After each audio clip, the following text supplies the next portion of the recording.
Well, howdy, howdy again, everybody in the Committed 100.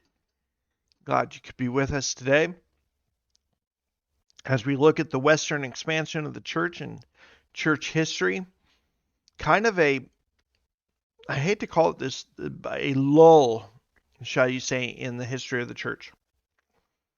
We just got done with about the 5th century and some of the drama and the intrigue and the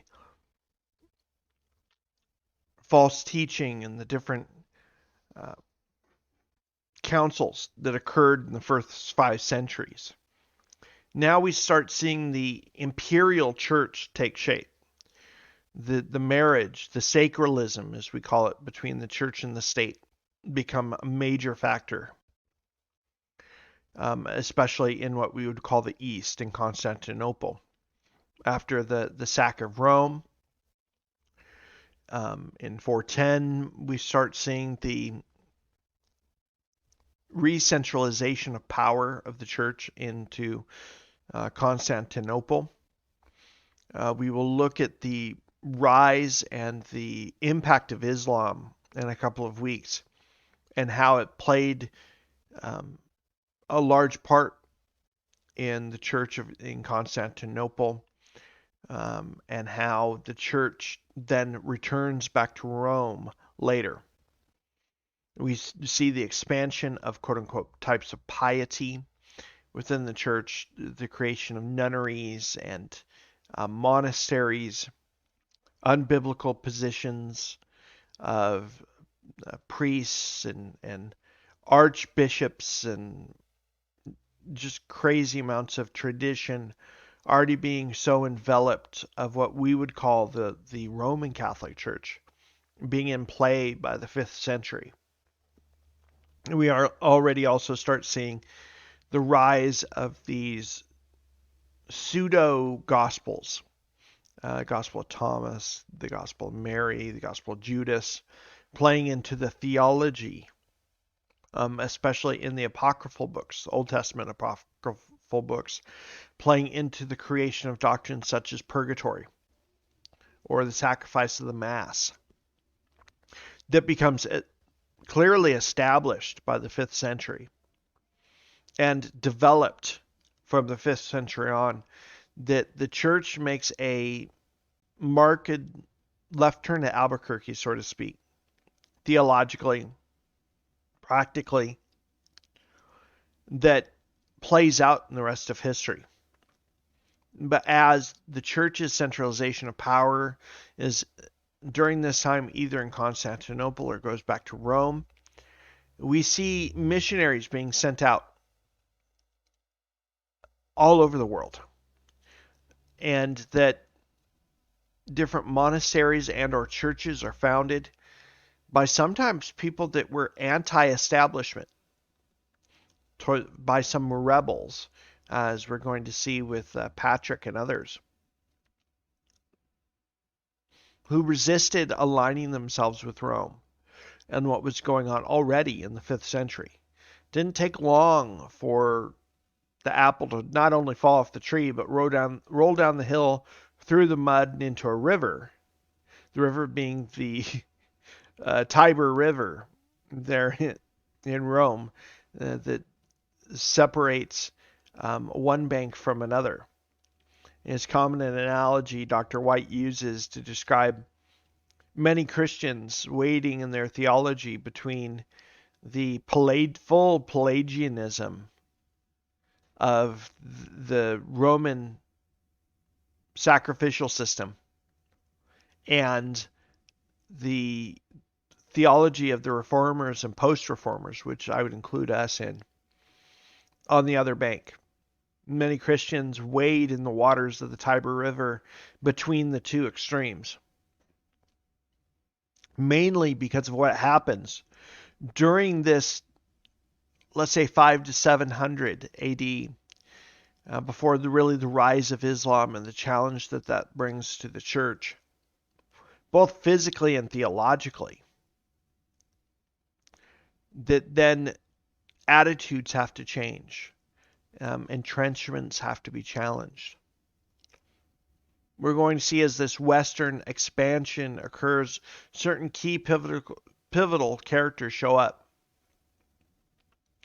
and which have effects for us today. As we're talking about the Western Church, we here in America are a byproduct of the Western Church, of the expansion from Rome or Constantinople into Europe, and especially the UK, Ireland, England, Scotland, and then those coming out of the oppression in those countries, once again a sacral church state, then pushing them to here in America. With that, let's dig right into this. So in the western of the expansion of the church, we're moving from the medieval period, right about 700, to what I would call pre-schism, 1054, between East and West, between Rome and Constantinople, or the Byzantine churches.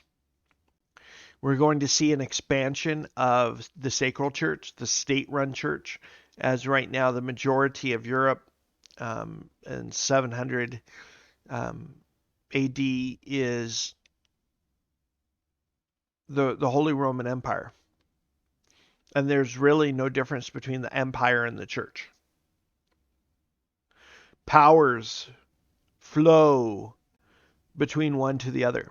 The priests are given secular civil authority, and then the state is given also authority within the church, especially in the carrying out of penalties of apostasy or of false teaching or blasphemy. We see that the civil laws and the religious state are so mingled that one can carry out the laws of the other. We're going to look for a moment at St. Patrick, living at the end of the 4th century, beginning of the 5th. Is not what most people think of. I'm reminded of the VeggieTale, and in which talks about Patrick and his furthering of Christianity in Ireland. Patrick was kidnapped at 16 in England and was taken to Ireland to be a shepherd slave for 6 years. And during that time, he developed a great faith in God, a great faith in prayer.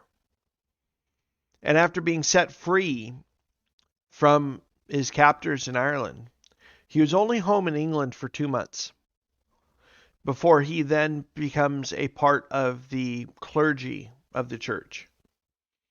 And then he decides to go to Rome to study Latin so that he can finish becoming a priest and then later being a bishop. He had a very missional heart. Because of his time for 6 years being in Ireland, gave him a great love for the country, even though he was there under unideal circumstances, being kidnapped and being a slave. But he still loved the people and wanted to bring them the good news. So he established the first church that we know of in Ireland. Now there is some evidence to state that maybe some of the early church fathers, or those that were sent as missionaries during that time, during the 4 centuries preceding Patrick, could have hit mainland UK in the 4 centuries between Christ and Patrick. But as far as we know historically, Patrick established the first church in Ireland, excuse me. But oddly enough, it was disjointed from the Roman Catholic Church. Many of the practices and leanings of the church remained quite, shall we say, apostolic. There was often tensions between the Irish church and the English, or the Irish church and the Roman church. which actually plays out still to this day, of the great political and religious battles between Ireland and England over the last, say, 150 years, has been steeped in this creation of the church in Ireland by Patrick and his rejection of the state-run church in Rome or in England with the Church of England. And so it creates this drama that we see unfolding in our relatively modern history. Part of that work comes also from someone who came to faith, was converted at that church in Ireland called Columba, 521 to 597. Columba was a Celtic Christian, ends up becoming a missionary to Scotland and Iona. Iona becoming another locus, central point in Scotland that carries out much of the faith in that area for centuries. If it weren't for Patrick coming to Ireland and to setting up churches in Ireland, then Columba would not have come to faith, would not have become a missionary to Scotland. And then a man named Ivan, who died in 651, we don't know exactly when he was born, comes to faith in Iona, ends up becoming a missionary to England, one of the first Christian missionaries in England that we know of historically. And he sets up a monastery on an island that I can't remember nor pronounce the name of. It's odd, though, that both the Ionian church and the early monasteries in England were of a particular type of Christianity. Once again, we have to remember that for the preceding 2 centuries, the rise of monasticism and the shedding off of worldly goods and of taking vows of chastity and poverty and living the monk lifestyle was due to Greek philosophy more than anything, of the contrast, dualism between things that are spiritual are good and things that are physical are bad, not realizing that God has created both.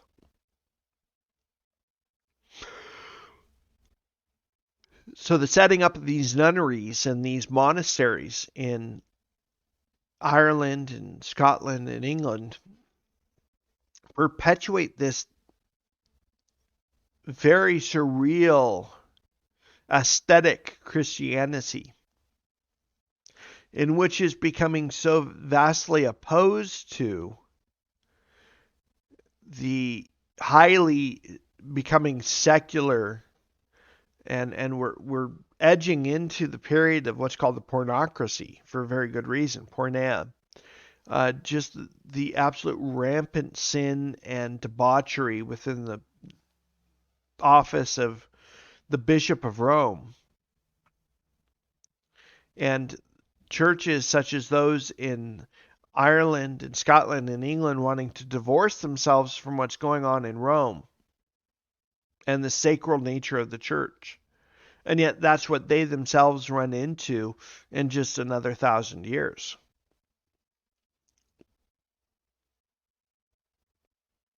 In talking about the apocryphal books the last couple of weeks, Gregory the Great, often quoted as writing against the apocryphal books. He was Pope around 590. When he talks about the apocryphal books, he will say, although not canonical, then he will mention some type of either spiritual value or teaching that comes from them, although he did not receive them as being from the Lord. But at the same time that he's denying the apocryphal works, he then begins to develop the doctrine of purgatory, in which we then clearly see some of the first writings of any of the popes or the archbishops or those in ecclesiastical authority during this period start to write of a concept of purgatory. Before that, it was always, as Paul says, that once we die, once we're absent from the body, is to be present with the Lord. That there's no intermediary station, in which then Gregory the Great then begin to develop this concept of purgatory off of a verse from the Apocrypha. One verse.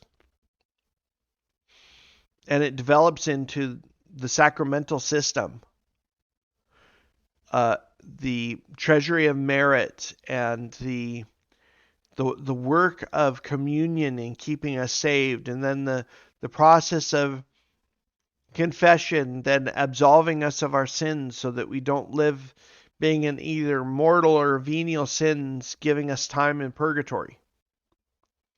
This system that we know of as Roman Catholicism today was unknown, was still in development in the 6th century. We see that the buds of that system, starting as early as Augustine, actually. Often it's called the Reformation, that comes 1,000 years after this, is often called the dynamic between Augustine's work on salvation and justification versus Augustine's doctrine of the church. Augustine brings forward a lot of the sacral nature of the church. He brings forward the mystical nature of the church in things such as communion and forgiveness and that. And yet, by contrast, his work of Jesus is the only way. You're only justified by faith and faith alone. It's such a great dichotomy within Augustine, and yet is carried out in the research of an Augustinian monk named Luther, 1,000 years later. Gregory the Great also sees, while he's in Rome, sees what's called Angel, as they would call them those days, Angel slaves, that he would call little light cherubs, just little, because Rome being in Italy, most of them being a little bit more olive tone skinned than us, sees these basically English children being auctioned off as slaves and describes them as being very little cherubs. And he commissions Augustine, not the same Augustine that's a couple centuries earlier, not the church father, but he commissions Augustine, somebody obviously in the realm of the court of the church at the time, to be a missionary to England. Him having a heart to the plight of the slaves coming from England, mainly due to the Saxon Wars, the Germans and others, later we'd call them Germans, the Visigoths and other going all the way over to England, taking of slaves, bringing them back to the main European area and auctioning them off as slaves. Augustine builds a monastery in Canterbury and eventually converts Ethelbert, King of Kent. Now we have to remember at this point, England was just a bunch of mini monarchies, fiefdoms rolled over by many different kings.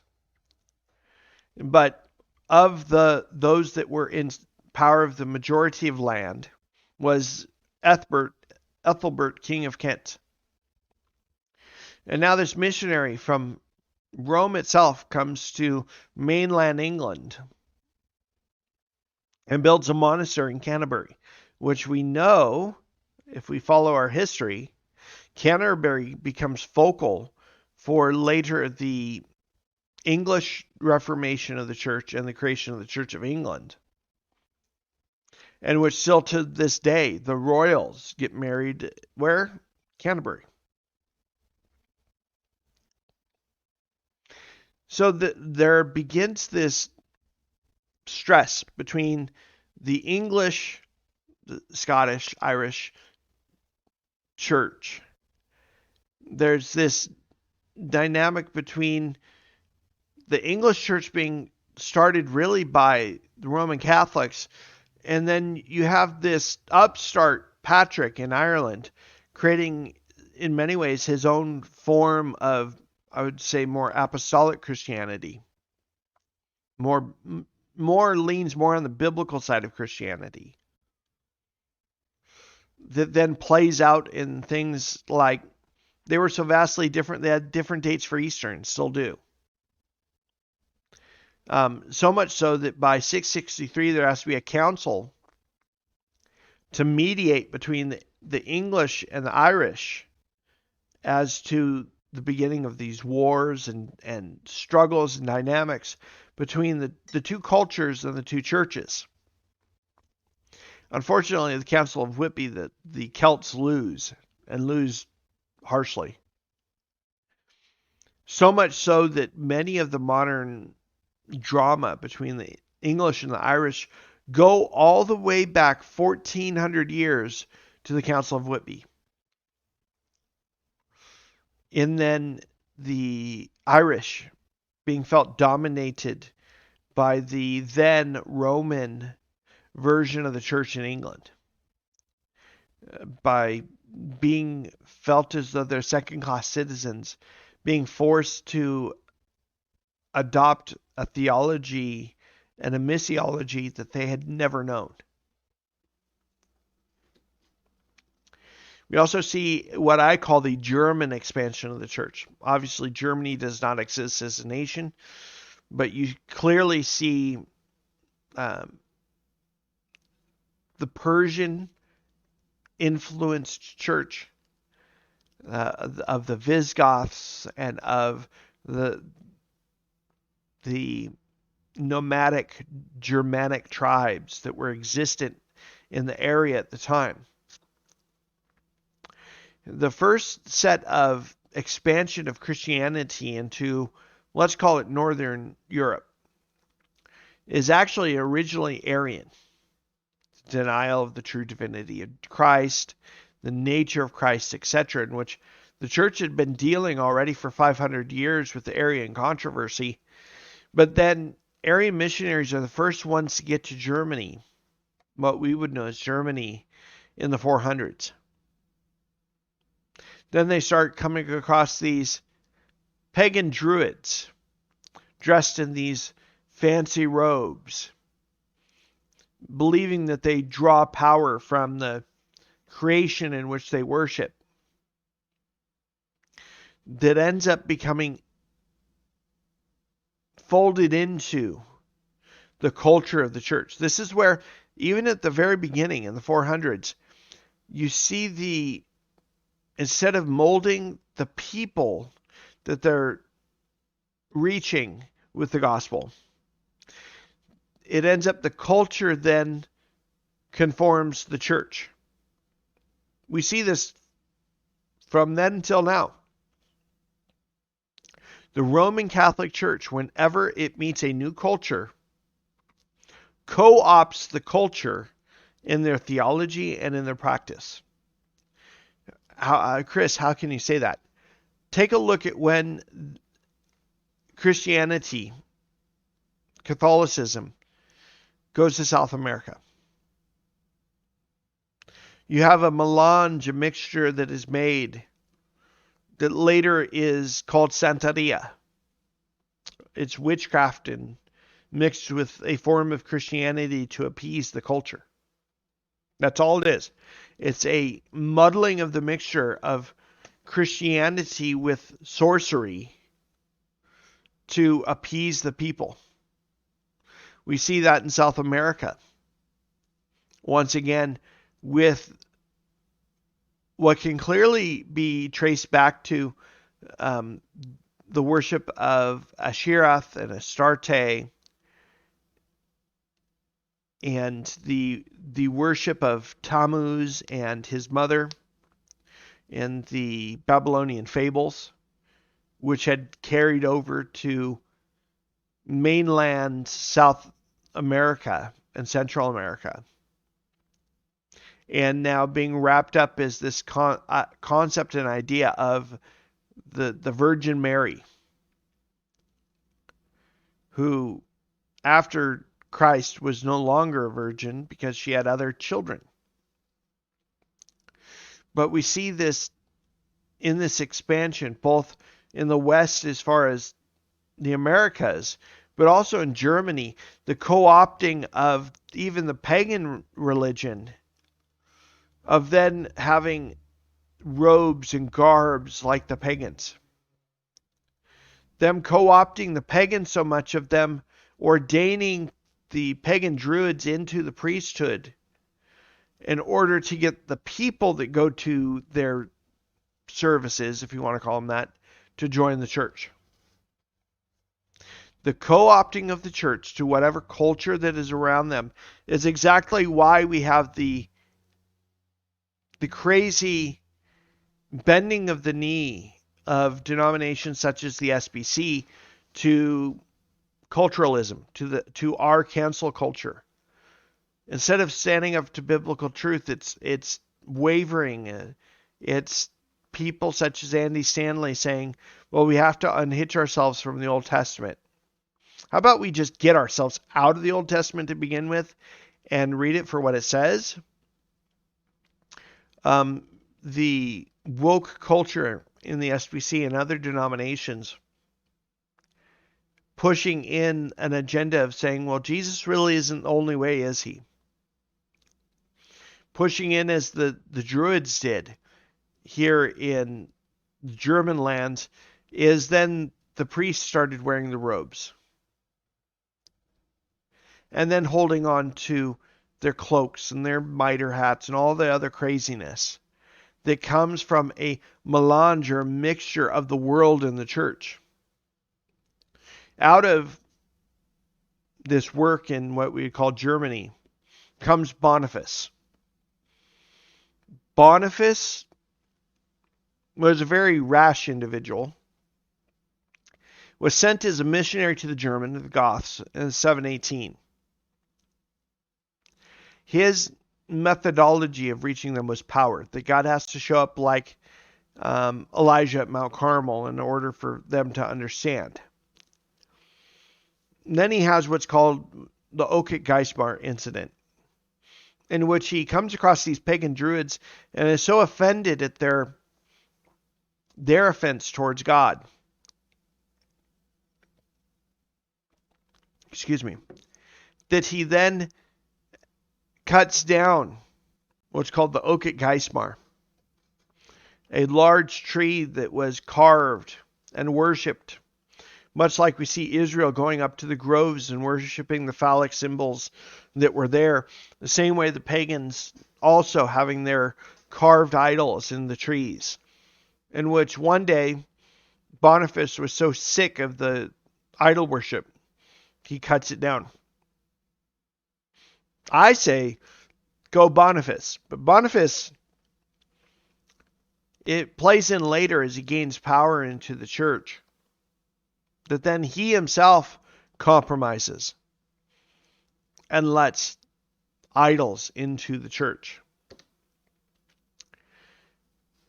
Lioba is one that goes with him, is one that goes in this missionary work with Boniface. She was a female missionary, also a nun.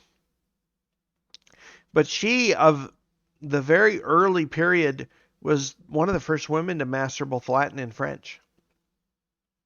We have to remember that at this time, there was no such thing as a public school system. That at this time, the church took great interest in education, started teaching people language, started opening up church schools to teach the children to read and to write. That is where then we start seeing scholasticism rise in the culture. That's why we see in human history, in the next 1,000 years, then the creation of colleges and universities and great centers of learning surrounded by the church, in which none of it you could even recognize as quote unquote Christian anymore. Just kind of like our original American seminaries, you couldn't say have any hint of Christianity that's not absolutely woke and quote unquote modern. From this, then, when we look in history, because of the work of Boniface and Lioba, then we have what are called the Frank Kings, or what's also called the Merovingian dynasty. Now, no matter what Dan Brown says, the Merovingian dynasty has nothing to do with continuing the bloodline of Christ. That is a made-up fictional story and should end at just being that. And his wife, Clovis, he is Clovis and Clotilda is his wife, moved to newly acquired lands, and when he moves, he leaves his 3 sons in charge of this would be Northern Europe. But unfortunately, his sons, like what happens in most dynasties, mess things up. They all divide the kingdom amongst themselves. Then it ends up that the inheritor of the state is actually one of his servants. Instead of the sons becoming the inheritor of the state, then goes to Pepin of Heristal. Ends up being what's called the mayor of the palace there. He ends up taking over this large fortune and fiefdom himself. And he founds what's called the Carolingian dynasty. That it changes. The Merovingian really died with the last of the Carolingians. We see this beginning of this great struggle between these different powers that continues on in English history.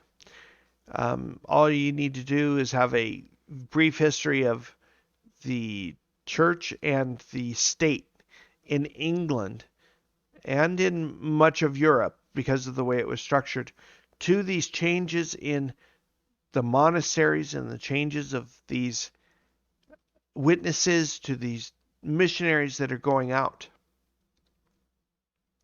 Pepin of Heristal has an illegitimate son named Charles the Hammer Martel.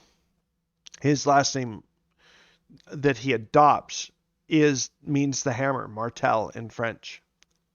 He ends up becoming king in 714. But what's more important about King Martel is that you notice in 742, he beats the armies of Islam at Tours. We see him being just the next generation after Muhammad. Muhammad dies in 642. We see a 100-year expansion of Islam that is halted by Charles Martel. He doesn't give up Constantinople, he moves it.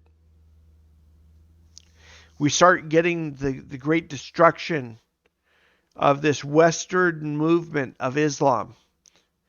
This addition to you either convert or die, being a great sticking point for many in Europe that may have heard the gospel up to this point, but then now you have a contender. You have a lifestyle and a culture that is vastly different from your own.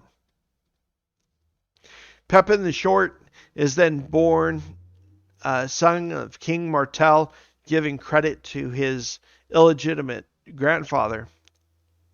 Has a son. His name is Charlemagne, which you guys might know from the movie, which is very good by the way. And he's going to Jerusalem to defend the church against the Muslims coming around and surrounding Israel, what we would know as Israel at the time. Charlemagne was often described as very handsome. He had long flowing blonde hair, and he was almost 7 foot tall, something like 6'9". It's amazing that you hear of these people in history being so doggone tall. He was a scholar, well read, very pious and religious, but also industrious. The Pope at the time made him emperor to the Romans. And they loved him so much that in Constantinople, they left his body after he died there in the throne for 100 years. Now, I don't know about you, after 3 or 4 days, the body starts stinking and turning into gelatinous goo. Imagine what the throne looked like after 100 years, after his death. So once again, we see the western expansion of the church going into lands such as Germany, into England, into Ireland, into Scotland, and eventually, just another couple of centuries, the United States.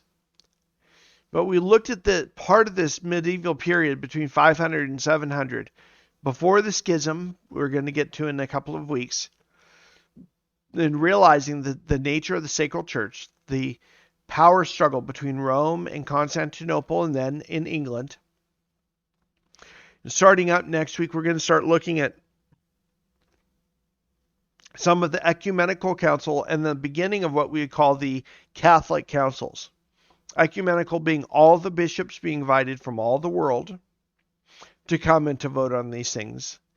And then we see the Catholic Council of the Fourth Council of Constantinople being the first Catholic council of what's called the Roman Catholic Church. The sacrificial system being in place, the leadership of, at that point, the bishop in Constantinople, and then when it switches back to Rome. We're going to be looking at these councils and the inclusion and the creeping in of certain language for veneration of saints, veneration of Mary, praying to Mary, the rosary, which they got off of Islam and Buddhism. We're going to see these things pop up and being dealt with in these different councils. With that, this was kind of I don't want to call it the silent period, like between Malachi and Matthew.